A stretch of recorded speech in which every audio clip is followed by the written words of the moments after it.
కాకినాడ జిల్లా గొల్లపూర్ మండలం దుర్గాడలో జనసేన నాయకులు కక్ష సాధింపు చర్యలకు దిగారు. వైఎస్ఆర్సీపీ సానుభూతి పరులంటూ ఉపాధి హామీ కూలీలకు పనులు ఇవ్వవద్దని హుకుం జారీ చేశారు. దీంతో ఫీల్డ్ అసిస్టెంట్ వీరబాబు ఉపాధి కూలీలకు పనులు కేటాయించలేదు. ఇదేంటని అడిగితే జనసేన నాయకుల ఒత్తిడి వల్లే పనులు ఇవ్వలేకపోతున్నామని తేల్చి చెప్పారు. ఉపాధి పనులకు పార్టీలను అంటగట్టడమేంటని కూలీలు ఆగ్రహం వ్యక్తం చేస్తున్నారు.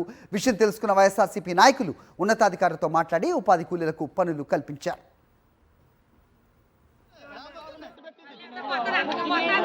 మా పొట్ల ఆడవాళ్ళు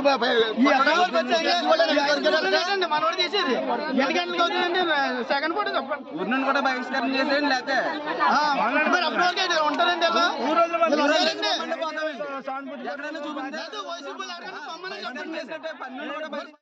ఉదయాన్నే 5:30కే పనికి వచ్చామండి. ఇక్కడికి వచ్చి 6 గంటలకల్లా మేము పని చేయాలని మేము కిందకి వెళ్ళామండి. ఫోటోల కోసం పైకి వచ్చాము. మీకు పని లేదమ్మా, మీ మేట్లు తీసేసారు, మీది వైఎస్ఆర్ పార్టీ అని మాకు చెప్పారండి.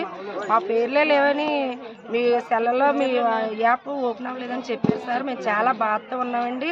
మరి అందరూ పని చేస్తున్నారు సార్, మేమే 4 గ్రూపులు చేస్తలేదండి. గత 6 వారాల నుంచి పనిచేస్తున్నాం.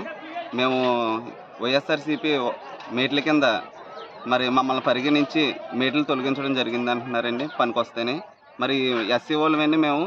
మరి ఇలా పనికొస్తే మా ఎస్సీ వాళ్ళందరికీ పని కల్పించకుండా ఇలాగ చెరువు గట్టు మీద ఉండిపోయామండి ఈరోజు. మరి ఎవరు స్పందించలేదండి. దీని మీద స్పందించి మా అందరికీ పని కల్పించమని ప్రభుత్వం వారిని కోరుచున్నాం.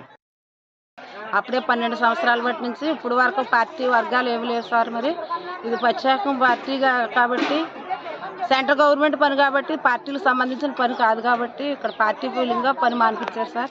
అది మీరు అందరూ చేకూరుతారని ప్రభుత్వం వరకు మేము వైఎస్ఆర్ అని చెప్పి ఒక 5 గ్రూపుల్లో మేట్లు డిలీట్ చేసేసి, మీరు పథకం పనిలో మీకు మేటు ఇవ్వను, మేము చేస్తాం తప్ప ఫోటోలు మీకు తీయడానికి లేదని చెప్పి వైఎస్ఆర్ మీకు కావాలని మీ గ్రూపులని మిమ్మల్ని డిలీట్ చేశారు అని చెప్పి అంటున్నారండి.